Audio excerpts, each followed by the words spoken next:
because because among other things, I was with the White House Correspondents and Sarah McClendon. You know, this is the room's named after Sarah McClendon, and she was known for her, you know, unconventional questions. For a long time, for at least a decade, she was known for her unconventional questions. So then after a while, she appointed me to be running this place in the McClendon Room, which is named after her, to bring guests here that have a spotty time, at least trying to pick up ink or air time. So we pick up, over the years, we've always tried to get people that are not conventional media, you know, not always picking up sort of bank shots on things that are so conventional.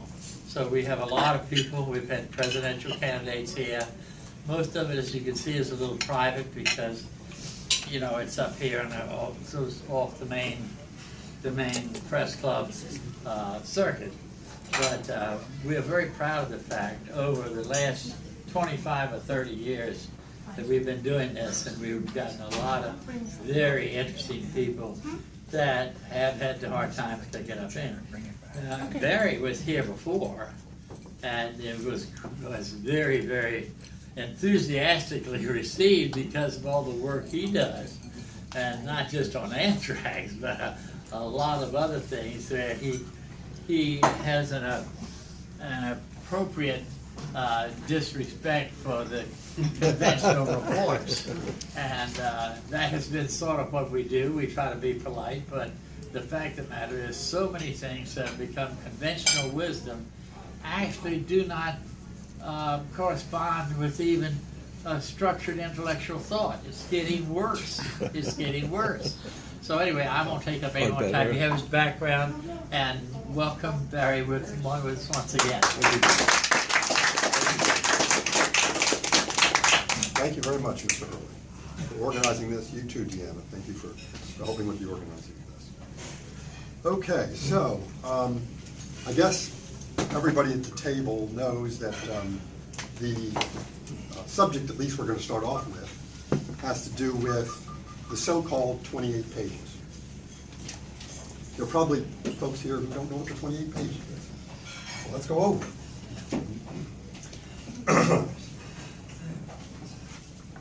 I'll lay them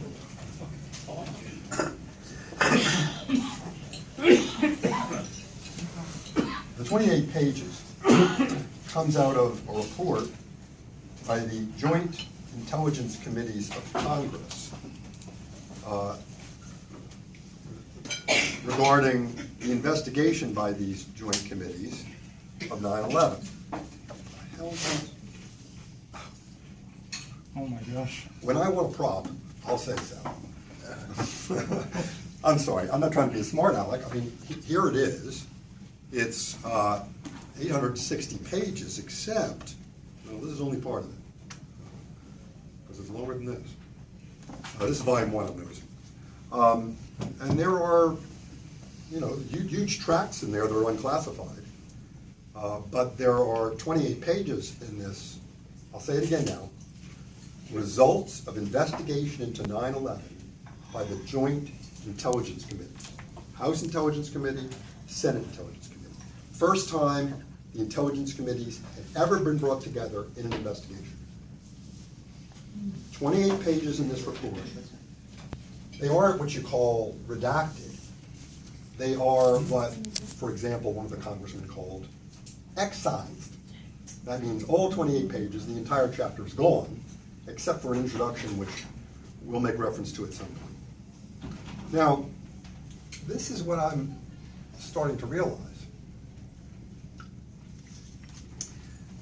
What everybody assumes is that this 28 pages is going to, because of leaks and because of, and so forth, because of leaks, we know, these 28 pages is going to demonstrate that the Saudi government, and I underline the word government because Bob Graham, who is really the main force behind this, who was then the chairperson of the Senate Intelligence Committee, underlines, we are talking about Saudi government.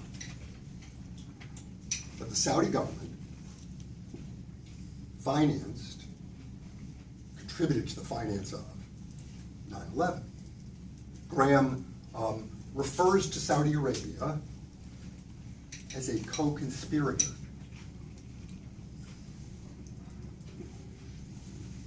Now,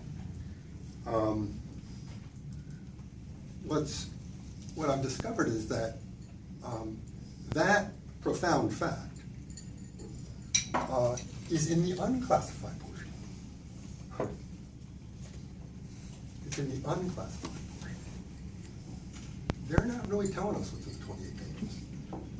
But every once in a while, they reflect that they are, a word I hear used is explosive. So it's interesting. This is not, I'm going to use the word just, about Saudi Arabian financing of 9/11. But before we go past that, let's stop and examine what it is to show that the Saudi Arabian government was financing 9/11.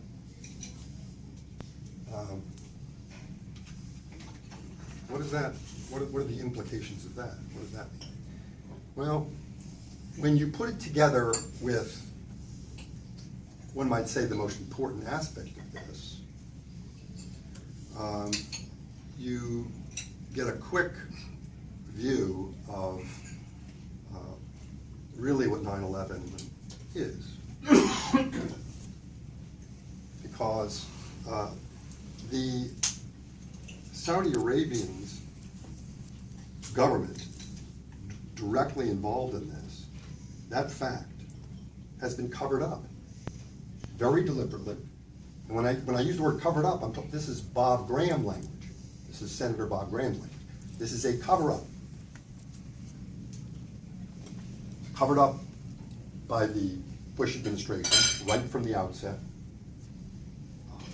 At the time, a hue and cry. I mean, Bob Graham didn't just complain. The ranking member of the Senate Intelligence Committee, Richard Shelby from Alabama, said the same thing. This has nothing to do with national security. This needs to be known by the American citizens.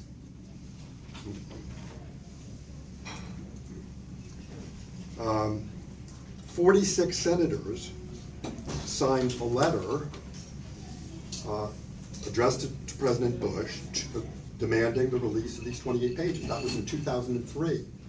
Those 46 senators included then Senator Biden, then Senator Kerry, then Senator Clinton. We will not find them supporting the release of the 28 pages at this point. No, indeed. No, indeed. But Bob Graham does not, shall we say, launch himself into an exposition of the full truth. He's pushing the boundaries all the time, and it's taken him a while to figure it out. But he knows enough now to present it as follows. Too bad he's not here to do it himself. Why would they cover this up? He asks it over and over again, every which way. He had a convoluted answer back in 2005, wrote a novel. Forget about that. He knows better. He knows better. Yeah, he certainly does know better. And if you look at what he's saying, I mean, let's move over to this.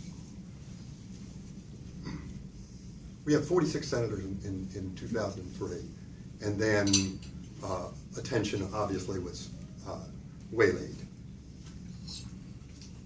It's not until 2013 that a Republican by the name of Walter Jones from North Carolina introduces a resolution, then H.R. 428, today H.R. 14.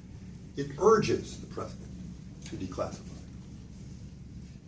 And at one point he had 25 co-signers. For H.R. 14, he now has 18 co-signers. But they are Democrat and Republican alike. And there is no doubt in my mind that Walter Jones knows not only that the Saudi Arabian government is directly involved, but that so is ours. You know, there's been a movement in this country, mainstream's ignored it. It's, I would say, a pretty vital movement, as movements go in this day and age. It goes sometimes by the name of 9/11 Truth. Now, 9/11 Truth hasn't figured out a way to actually influence how power is exerted. But the one thing it has accomplished is it's gotten the word out. It's gotten the word out that you can lift the veil on the official account of 9/11 a half an inch in any of them, a whole lot of areas, and it falls apart. This is a sloppy job. And we finally have congresspeople who have enough integrity to be willing to say enough. To be willing to say enough. This is, when they stand up, listen to me now, when they stand up and they say, we've read these 28 pages,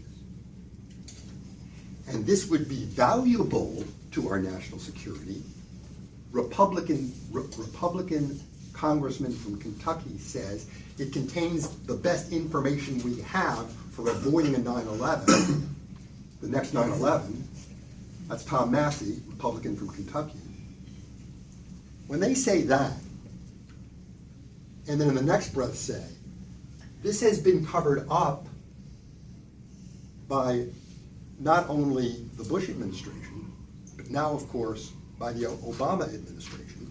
The executive department doesn't seem to whatsoever uncover this.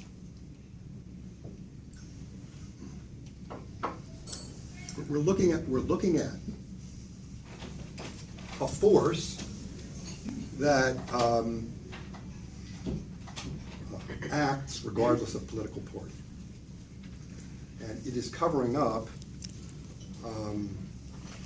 for one thing, on its face. And by the way, the mainstream media is not avoiding this one because it's too in your face. All of the evidence that's been covered up of Saudi Arabian financing of 9/11. But let me get back to this. When you say that this is actually critical to national security, and then you say it's been covered up, what you're really describing is treason. That's really what you're describing. Am I right or wrong? You're right. Yeah. And I mean, and they're doing that, and they know what it is. Okay. I mean,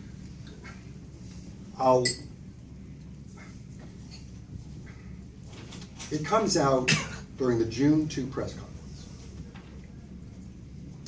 that this Saudi money financing the hijackers of 9/11 is mostly coming through the embassy of Saudi Arabia. This is now leading up to 9/11. The ambassador from Saudi Arabia at the time was Prince Bandar bin Sultan. Prince Bandar bin Sultan being identified as central financier of 9/11 is otherwise known as Bandar Bush because he is viewed as a member of the Bush family by the members of the Bush family now at that point for decades.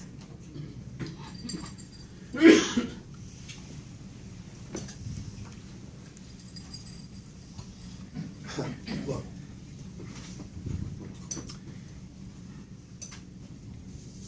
Prince Bandar was the bag man in Iran-Contra. It's the same guy.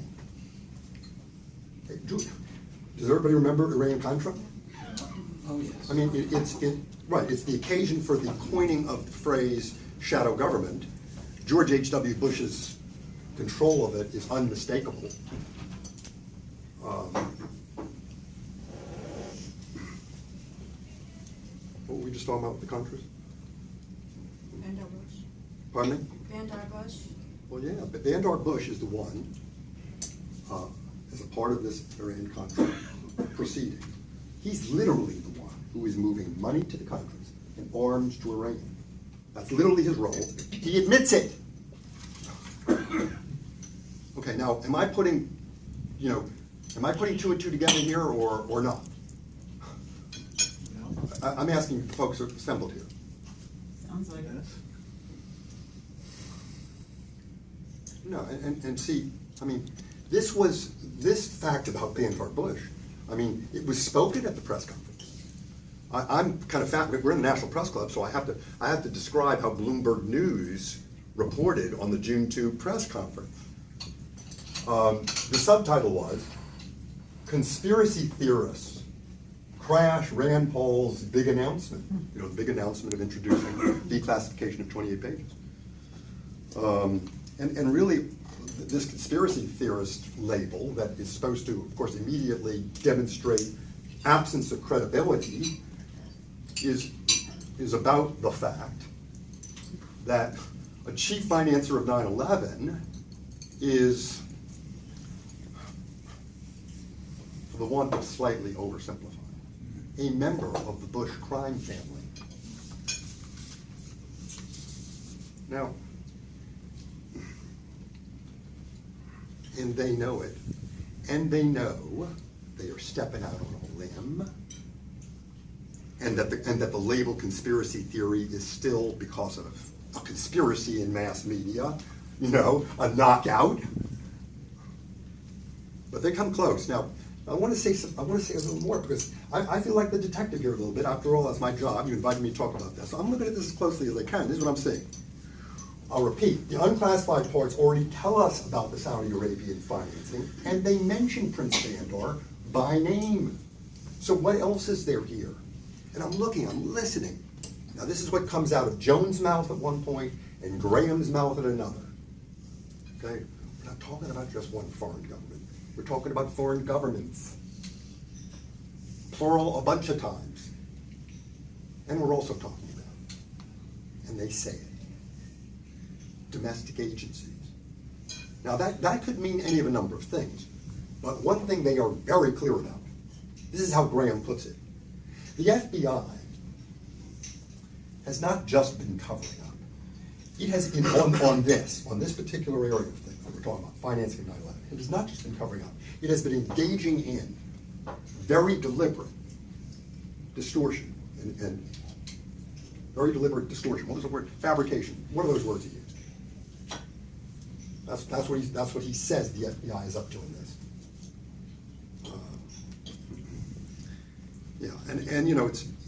I've got to, it's funny. The last time I spoke there last year, I remember I brought a book by Professor McQueen, and it was such a central book to the talk that I gave about anthrax last year. It had just come out, and I have to recommend the book again because it really does kind of deepen the understanding of the anthrax attacks. But today's book, I want to draw attention to, is The Big Bamboozle, Philip Marshall. Aha. 7 months after this came out, according to the official account, Philip Marshall shot both of his children and himself and the family dog.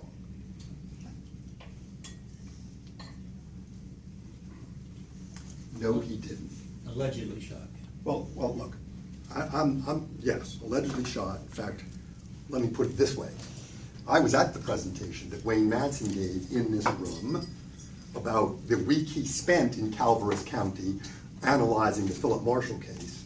And, Wayne comes back for all kinds of reasons we could spend some time discussing. It's up to you. and says, this is 100% black op hit. Of course it is. All you have to do is look at the book. I mean, as soon as I saw that, I said, okay, Amazon.com, what's the last book he wrote? Now this is supposed to be all about what he's about to write, and I'm sure he was about to write. One of the reasons he gets it, besides what's in here, is that Philip Marshall, aviator by trade, was an insider. An insider. He's flying with Barry Seal during Iran-Contra. Understand? He's moving arms and he's moving drugs. He doesn't know. He's not in it as deep as Barry Seal is, but you know, it's not like he doesn't know either. That's part of his. So he's an insider. He knows a lot of stuff like that. He knows about who he's writing of, and it's probably one of the reasons they get him. That's probably one of the reasons. But this lays it out. Well, let me make the point. Comes out in 2012. Not much attention. Some people take issue with the fact that he's got this theory about how they managed to train the hijackers. I don't want to get off on that. It's a weak part of this book. Very weak, I think. But what else he does, and primarily what he does in this book, is he focuses on this report. He picks out all the unclassified parts that they hid in the 800 pages. And so, you know, that's what you'll read, and it's already, you know, a matter of record. The Saudi Arabian government is directly involved in working with these people. I mean, not just financing, but logistically. We've got we've got Saudi intelligence working on this. Look, and they're proxies.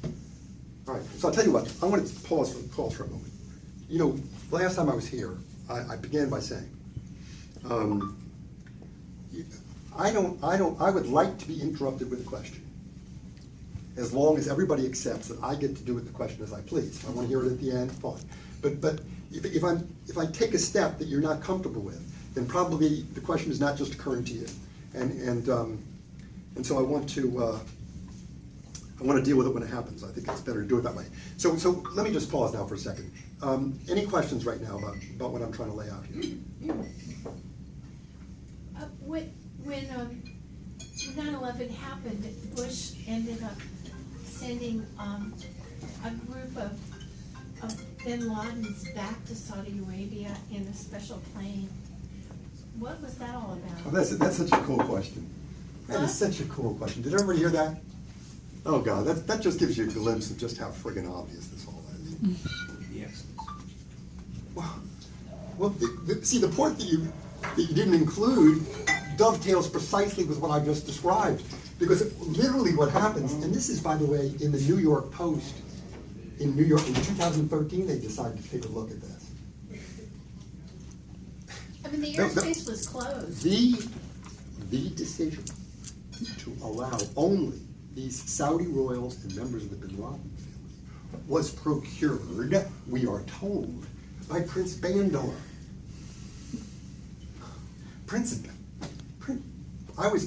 Bob Graham was being interviewed by Paul Jay. Check this out. Bob Graham is being interviewed by Paul Jay. Paul Jay says, you're telling me that Prince Bandar, within a few hours, called Bush to tell him that 15 of the 19 hijackers were Saudi Arabian, and I got to get my countrymen out of here. Yes. This is a few hours. This is Bob Graham saying a few hours afterwards. And Paul Jay says, well, how did he know that? And Bob Graham says, well, because it was on the passenger manifest. Well, I looked it up. No, it wasn't on the passenger manifest. There are no Arab names on the passenger manifest, at least not at first. Now 5, 6, 7 years later, for the purpose of the Moussaoui file, it gets a little confused. But on September 11, when they produced the passenger list, there are no Arab names. So, Bob, I think you missed that detail. And that's okay, there's a lot of details. No, come on, I mean, of course, go ahead. Barry, maybe follow up by mentioning that George H.W. Bush was talking to some of these people in a Carlyle Group meeting on 9/11? I'm sure you know that, Warner. Well, yes, of course. I mean, Carlisle just makes a whole lot of money, including in weapons of war, is meeting with these bin Ladens. And HW's right there. Folks, this is in your face. I mean, it's in your face. I said it last year. It's in your face. Now, so what, because, I mean, everything's consistent with what we're looking at. Does anybody want to ask me what we're looking at? No, we know that. I got a question. First of all, I want you to know, I've spent a lot of time with Richard Gage of 9/11 Truth. Wonderful. Familiar with the architects and engineers approach, which I think is the most cogent challenge to the government explanation that's out there. And so with that in mind, since the 28 pages have not been released, we're forced to speculate, and there's various theories out there. This is the one that intrigues me. The theory goes like this, that the pages do put more emphasis, in addition to what's already in the document, on the Saudi connection, which raises an interesting point. If in fact there is a U.S. government instigatory aspect to this, front end, and they were going to have to fund, or they wanted to fund and/or create something coming from the outside in, they would want to do it through the tightest arrangement they have, the closest ally they have, particularly to the right people like the Bushes, not through bin Laden directly. And therefore, our government used the Saudis to fund the project to create the happening that they knew was coming. And those pages don't state that, but by re-emphasizing the Saudi connection, they open the door for further investigation there. What do you think about that theory? Precisely what I'm here. Precisely what I'm here. I think you laid it out well.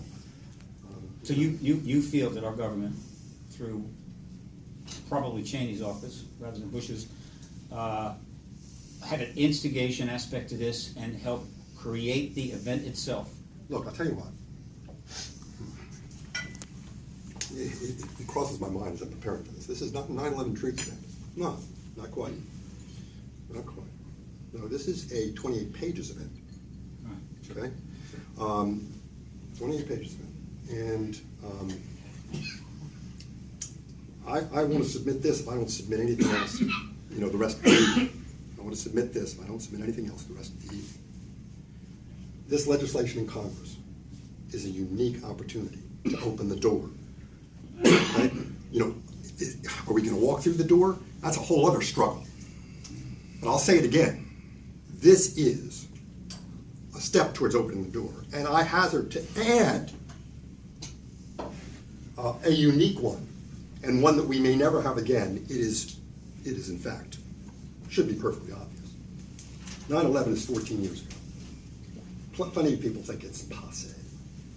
We have Congress people, and I will say it again, I'll dispute it with anyone, for all kinds of reasons of what they say and how they act. They know what this is about.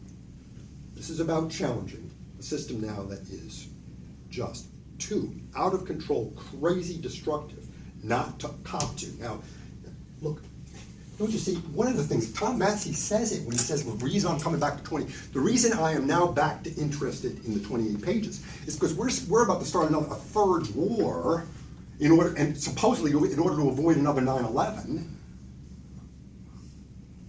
Read the 28 pages, you realize that doesn't make any sense at all, because we're going to war with the country that participated in it. Look, folks, I don't know how many people know this. Can you just clarify that last statement? Oh, sure. War with what country? Well, I mean, for example, the current, what we're doing in Syria, what we're doing in Iraq, what we're about to do in Iran. Exactly. Okay, it's all what's going on in Yemen. Right. It's all with Saudi Arabia. So look, this is not even debatable. If this isn't mainstream, it's very close to mainstream. The Saudis finance, and send recruits to ISIS. Okay, it is an expression of Wahhabism,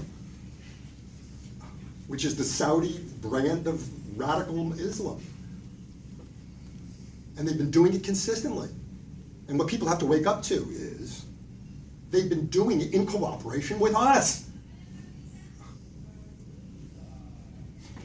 Barry, can I ask you a question? Yeah. I'm not gonna make the assumption that someone is not here from the National Security Archive. Are people familiar with the National Security Archive? Because they're right up the street, George Washington University. And if they have not been